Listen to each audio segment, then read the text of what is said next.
Assalamu alaikum.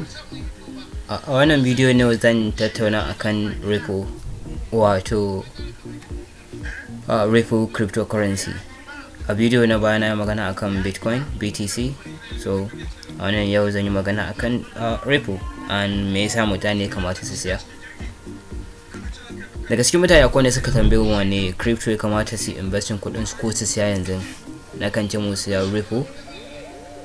Sai su ce mun me yasa Ripple, kuma lokaci na kan ba su ansa akan kuma lokaci idan za ka yi business ko za ka yi investment, you have to think, ya kamata kai tunani akan risk management, me kake risking ko me profit margin ɗinka.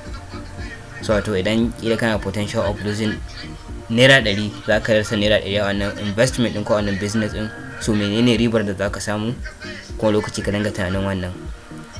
So a wannan kai yanzu bidiyon nan da nake magana ko ince a wannan misali da zan bada, idan kai losing naira 100 akan Ripple, amma profit ɗinka da zaka samu, wato riba da zaka samu zai kasance 900.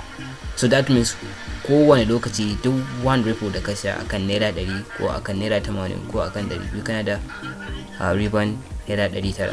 Shi yasa nake cewa kowane lokaci kuma za su tambaye ni su siya Ripple, dan already ina da shi. So kamar da kuke gani a wannan chat din a gaban ku, shine most abun na analyzing naga yadda market din zai kasance. Wannan candles din guda uku da kuke gani sun faru ne a wata uku da na bada suka wuce. Wannan shine farko lokacin da nake tana Ripple din yake kusan 400 ko 500, and then second waɗannan bakin da kuke gani shine lokacin da aka ce an kai karar su kotu, shine making wannan bakin candle din nan. And a wannan lokacin akwai wanda suka fita daga position din suna tunanin zai crashing, amma yana daga wannan wata dama ce da ya bada ga wanda bai saba kuma wanda yake da shi ya ƙara siya, saboda me ya sake saukowa har zuwa naira 80 naira 100. Dalilin da ya sake nan in yi wannan, wasu suna kuka da ya sauka, amma ni me murna nake so, na san me zai faru.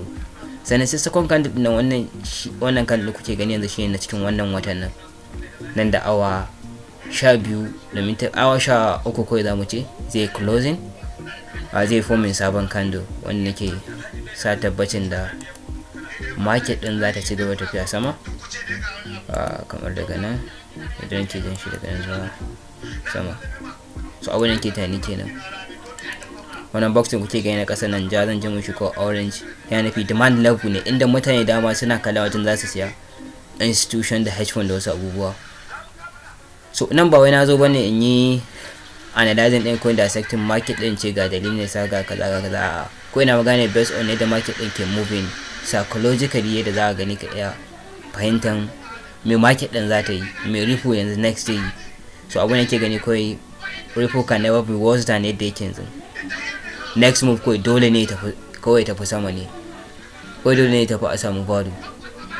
A bidiyo na gaba zan yi magana akan Litecoin, ina ta da Ethereum, da akwai ne suka magana suka ce suna so su kore na wannan saboda ƙarshen month ya zo, mutum ya san if it is a good idea ya sai Ripple ko is not a good idea. Ba ni dai daga bangare na is a good idea. Sai mu haɗa a bidiyo na gaba. Ma'asala.